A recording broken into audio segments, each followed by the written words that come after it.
That is why they are making a policy now that every Friday will be catch-up Fridays. Ibig sabihin, wala tayong gagawin kundi turuan ang mga bata magbasa at yung mga marunong na magbasa, ituro sa kanila ang critical thinking and analysis.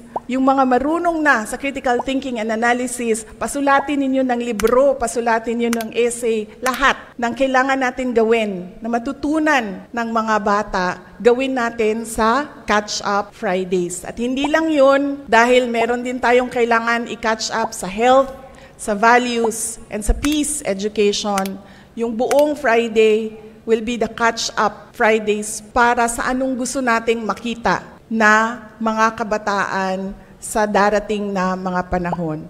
Anong gusto natin na makita? Mga batang makabansa. Mga batang matatag, marunong magbasa, at makabansa.